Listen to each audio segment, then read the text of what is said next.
load of illegal drugs. You have to catch them in real time. Otherwise, there's no evidence of the meeting left behind.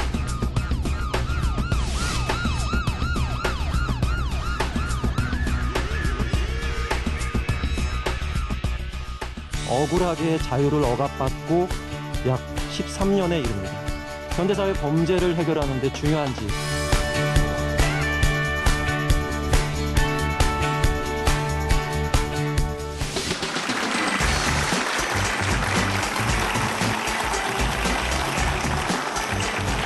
네, 여러분 안녕하세요. 사람을 위한 과학, 알기 쉬운 과학, 그 지식이 쌓이는 과학 강연 사과나무의 진행자 고산입니다. 반갑습니다.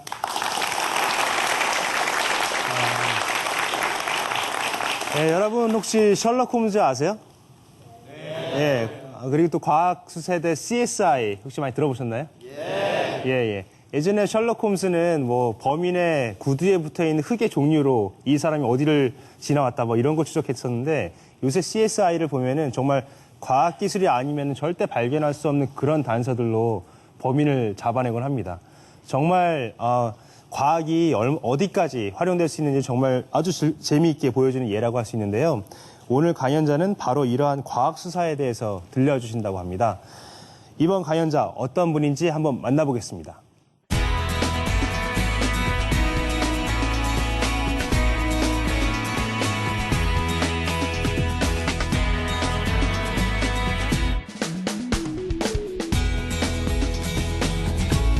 오늘의 주제는 과학으로 밝히는 범죄의 진실입니다.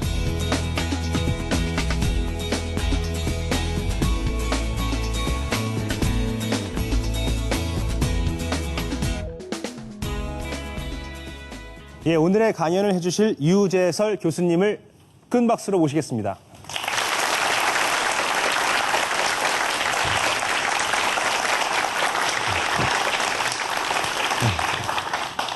네, 교수님 안녕하세요. 네, 안녕하세요. 예, 오늘의 주제가 법과학, 과학수사 이런 커다란 주제인데요. 아까 뭐 서두에서 말씀드렸던 것처럼 셜록 홈즈에서부터 CSI까지 굉장히 많은 변화가 있었던 것 같습니다. 근데 이런 과학수사가 정말 언제부터 시작됐는지 저희랑 좀 공유해 줄 수 있으신지요? 네, 지금 말씀하신 것과 같이 역사적으로 기록된 과학수사는 셜록 홈즈로부터 시작합니다. 과학수사의 역사에서 매우 흥미있는 부분인데요. 네. 실제로 범죄 수사를 이렇게 이론적으로 정립한 한스 그로스라고 하는 오스트리아의 치안 판사가 자기의 교과서를 저술하는 과정에서 참고했던 책이 바로 셜록 홈즈라고 하는 소설책이었습니다. 예. 거기에 이제 최초로 기록된 과학수사 기법들이 그 소설책 안에서 시작이 됐죠. 실제로 셜록 홈즈, 코난 도일이 쓴 셜록 홈즈라는 소설책 안에는 한 40년 후에야 나타나는 과학수사 기법들이 그 책들에 이렇게 녹아져 있습니다. 어떻게 보면 다른 그 SF 소설들도 완전히 뭐 존재하지 않았던 내용들이 SF 소설에서 등장하면서 한 20년, 30년 시간이 흐르면서 그게 정말 현실화되는 케이스가 많은데 이 과학 수사 쪽도 정말 그 셜록 홈즈를 참고했다는 사실이 굉장히 흥미로운데요. 예, 오늘 그 강연 전반적인 강연 주제에 대해서 좀 설명을 조금 더 해주시면 감사하겠습니다. 우리가 과학 수사라고 하는 것이 사건을 해결하는 만능 키처럼 만능 열쇠처럼 인식되기에 쉬운 시대를 살고 있습니다. 하지만 과학수사라는 것이 잘못 사용됐을 때는 다소 위험할 수도 있고 또 이것이 제대로 사용됐을 때는 범죄라고 하는 문제를 해결하는 강력한 열쇠가 될 수도 있고 하는 부분들을 조금 가볍게 다루면서 짧은 시간 동안 강연을 하도록 하겠고요. 시간은 아무래도 여러분들께서 우리 앞으로 내가 어떤 일을 해야 될까라고 고민하는 학생들이 많이 와 있는 것 같은데 여러분들의 질문을 많이 받을 수 있게 한번 조절 한번 해보겠습니다. 예, 어떻게 보면 그 소설이나 드라마에서만 봤던 그 과학수사의 그 속살을 한꺼풀 벗겨보는 그런 기회가 될 것 같은데요. 저도 많이 기대가 많이 됩니다. 여러분 큰 박수로 교수님 강의 부탁드리겠습니다.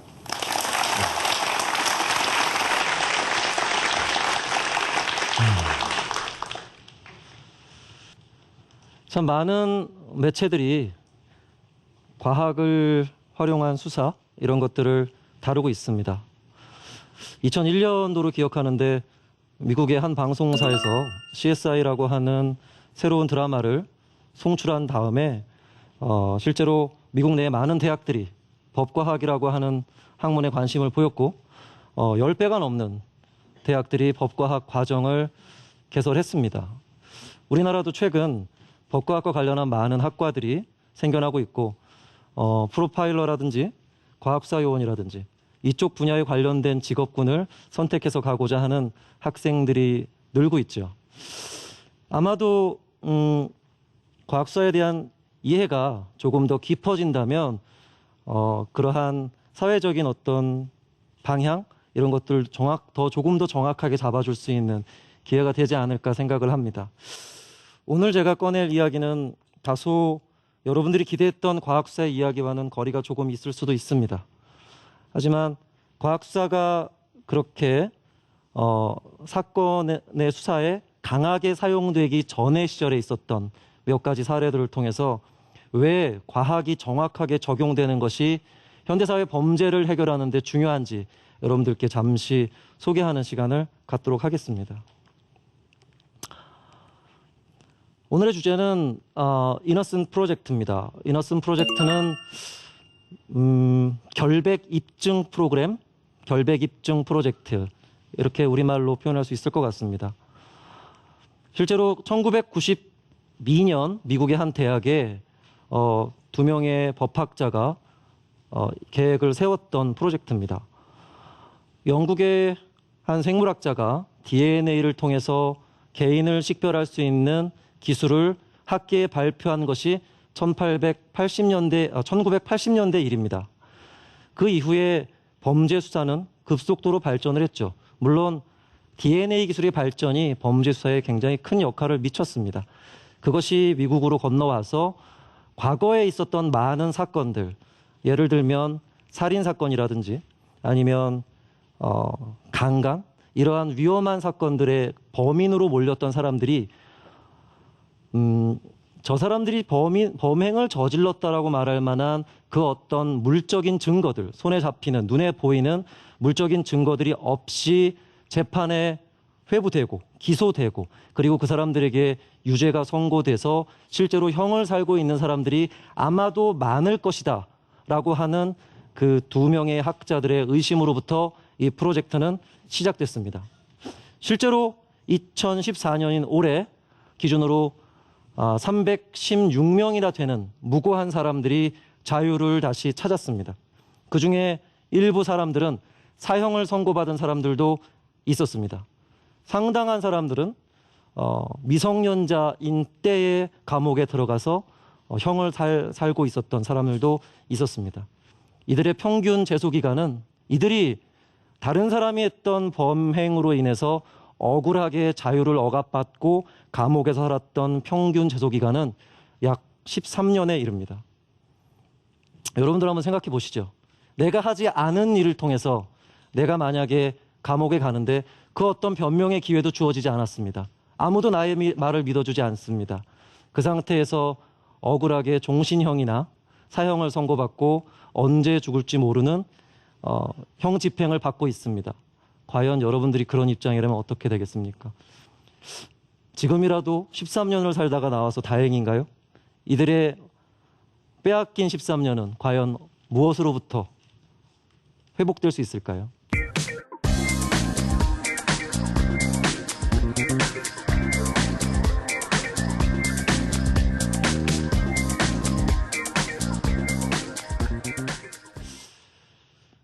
지금 보이시는 이 두 분이 베리 셰크 그리고 피터 뉴펠드라고 하는 분들입니다. 이분들에 의해서 이 많은 사람들이 잘못된 재판의 결과로 형을 살고 있다가 자유의 몸이 되었습니다. 우리가 그 훌륭한 그 두 분의 얼굴은 한 번쯤 보고 넘어가야 되겠죠? 이런 영화가 있었습니다. 저도 굉장히 감명 깊게 본 영화였어요. 제가 하는 분야에 관련된 영화다 보니까 여러 차례 이렇게 반복해서 본 기억이 납니다. 컨빅션이라고 하는 영화인데 컨빅션은 유죄 판결을 받다, 확정 판결을 받다라는 의미의 단어입니다. 이 영화는 다른 유명한 영화들이 그렇듯이 실화를 바탕으로 만들어졌습니다. 실제 주인공인 케니 워터스라고 하는 사람은 한 살인 사건에서 용의자로 지목되고 그가 범인이 아니라는 확실한 증거들이 있었음에도 불구하고 어떤 사람들의 증언에 의해서 이 사람의 유죄는 확정되고 맙니다. 자, 우리가 어떠한 범죄 현장을 우연히 목격했습니다. 그리고 우리는 몇 장의 사진을 받아보게 되죠. 자, 당신이 이 사건을 목격했으니까 이 안에서 범인이 누구였는지 한번 기억을 떠올려 봐라 라고 형사들이 질문을 합니다. 그러면 우리는 보통 가장 비슷하게 생긴 사람을 이 사람 같습니다라고 이야기를 하게 되겠죠. 그렇다면 수사는 그것을 참고해서 하게 됩니다. 그 수사가 잘못됐다는 게 아닙니다. 경찰은 어떻게든 그 사건을 해결하려고 노력합니다. 그렇다면 다른 물리적인 증거가 없을 때 아주 중요한 사건을 직접 목격한 것이 분명한 목격자의 진술은 매우 강력한 단서로 작용을 할 수밖에 없습니다.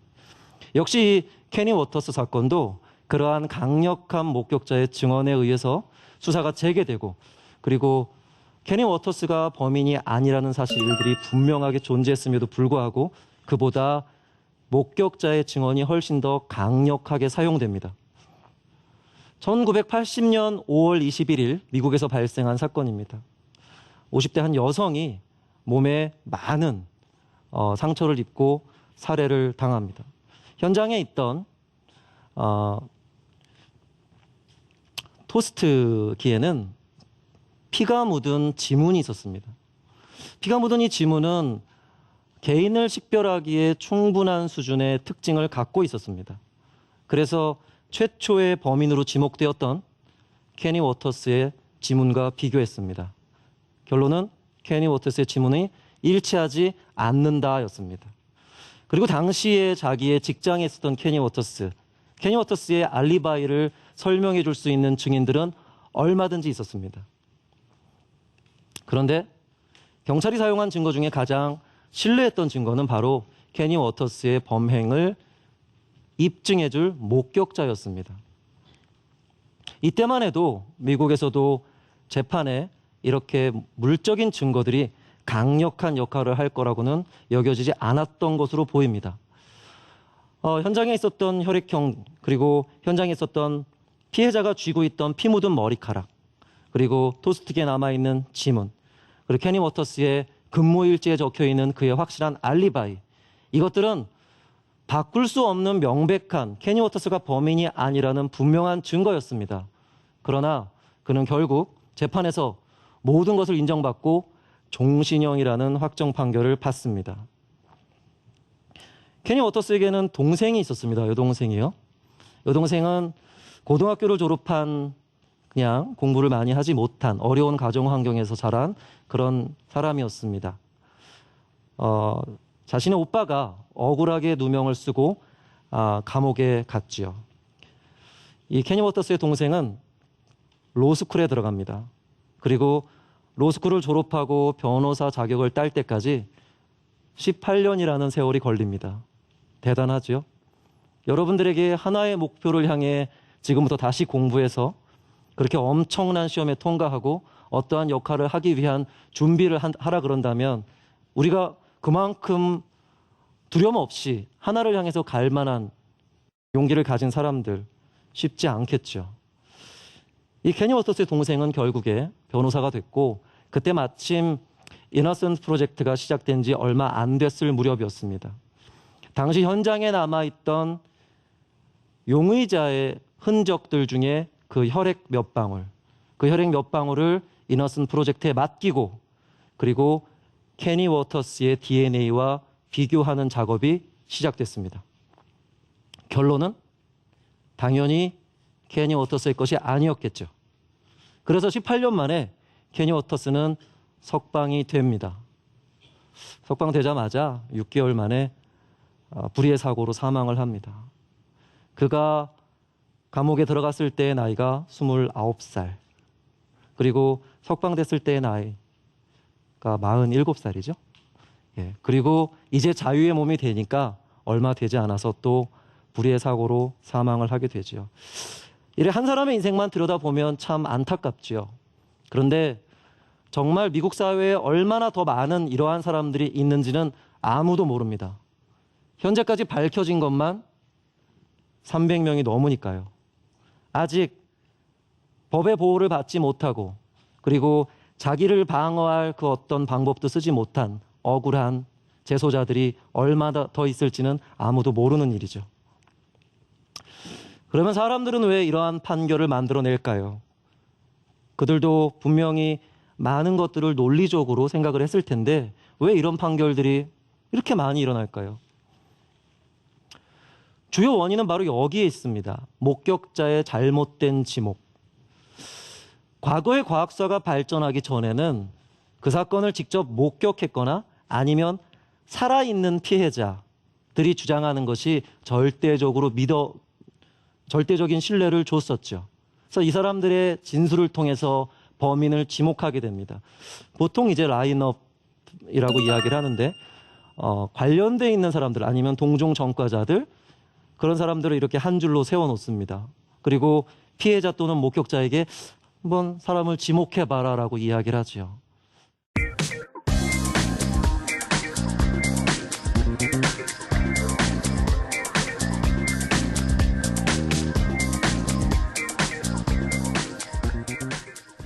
오늘 강단에 선 저의 모습을 만약에 아까 복도에서 아마 저를 본 사람들이 이 중에 몇 명 있을 겁니다. 저를 본 사람 기억납니까? 혹시 기억나시는 분 계신가요? 안 계시죠? 나 아까 복도에서 저분 본 것 같아. 제가 복도에 10분 넘게 서 있었거든요. 그리고 그 교복을 입은 몇몇 학생들과는 눈도 마주쳤습니다. 근데 저 지금 처음 보죠.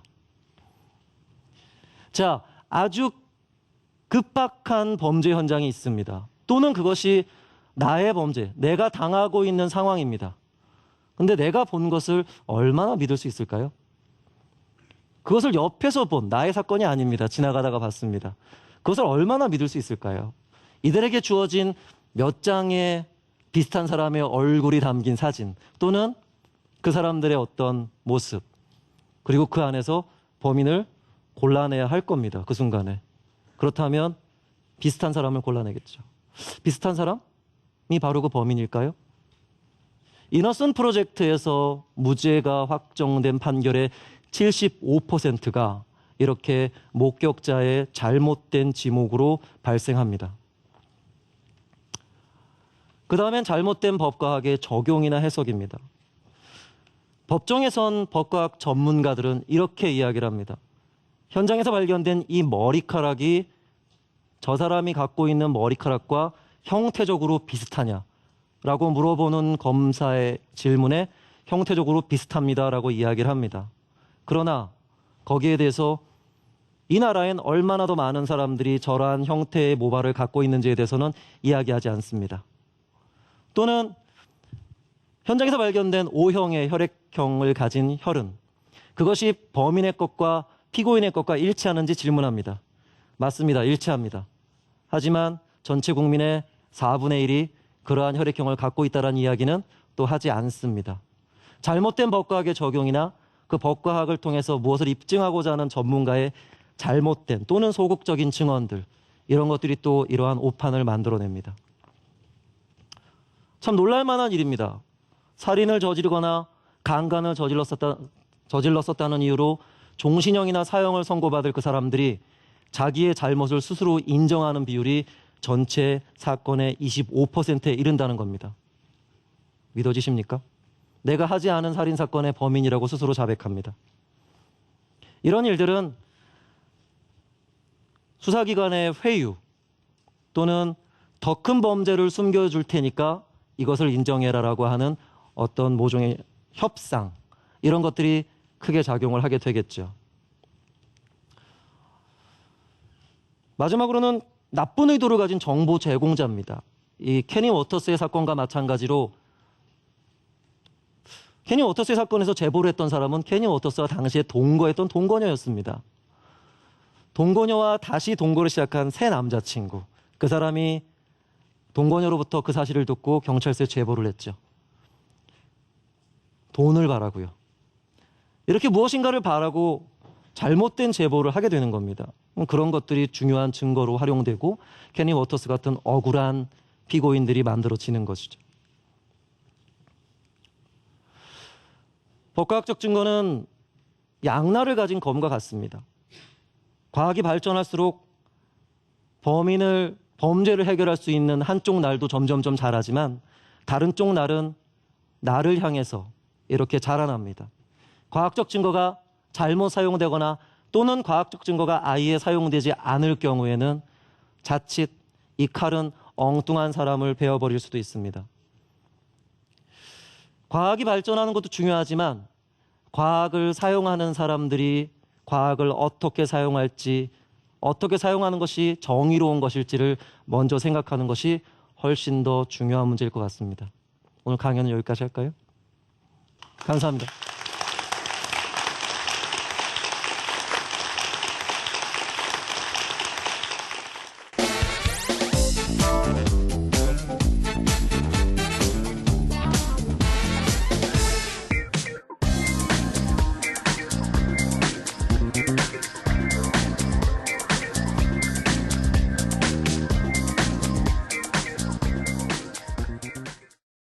예, 교수님 강연 잘 들었습니다. 일단 그 케니 워터스 오누이의 사연 굉장히 감동적인 것 같고요. 그렇게 오랜 시간 동안 그 오빠를 감옥에서 구해내기 위해서 로스쿨도 들어가고 결국 구해냈는데 또 안타깝게도 오래 이 밖에 살지 못하고 그랬던 아주 감동적인 스토리였고요.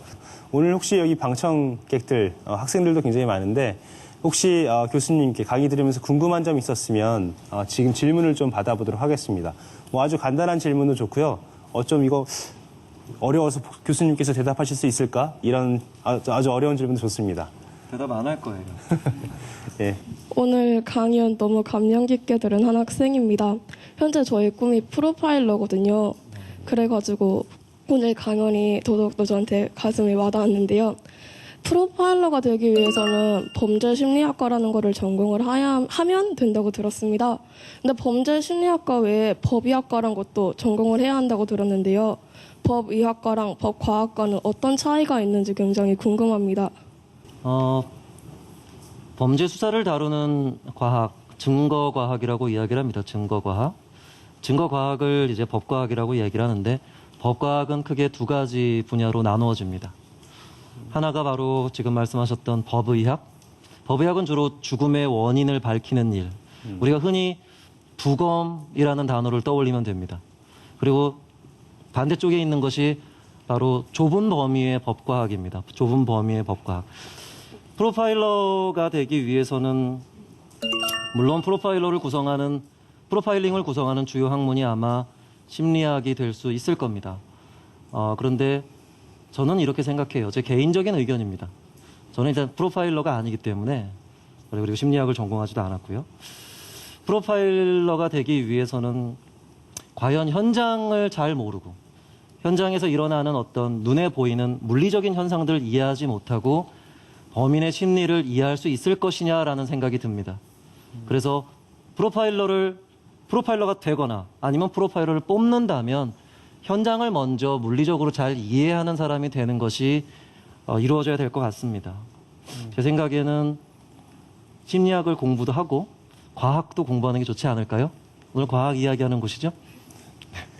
예, 교수님, 그럼 제가 질문 하나 드리겠습니다. 우리나라에서도 이런 과학 수사의 역사가 좀 있는지 혹시 알고 계신 부분이 있다면 좀 말씀해 주십시오.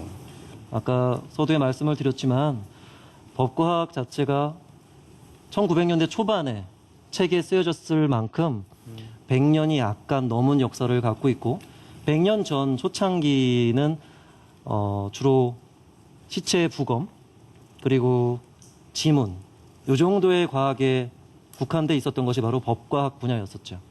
예.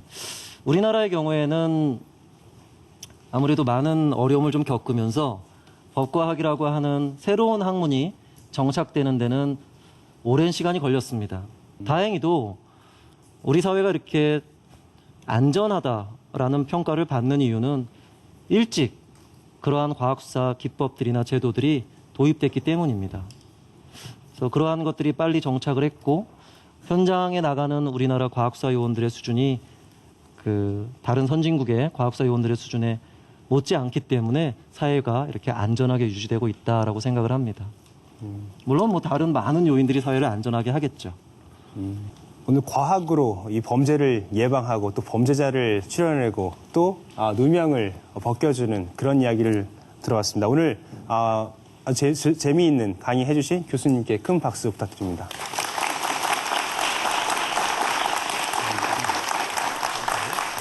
예, 오늘 과학수사에 대해서 많이 알아봤는데요.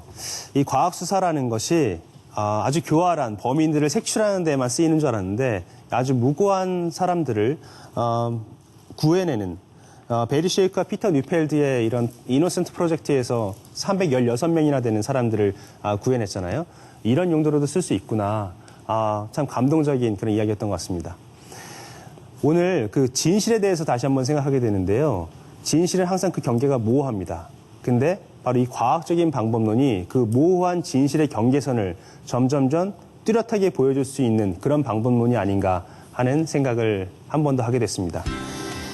예, 톡톡 튀고 아삭한 과학 강연 사과나무. 저는 다음 시간에 찾아뵙겠습니다. 감사합니다.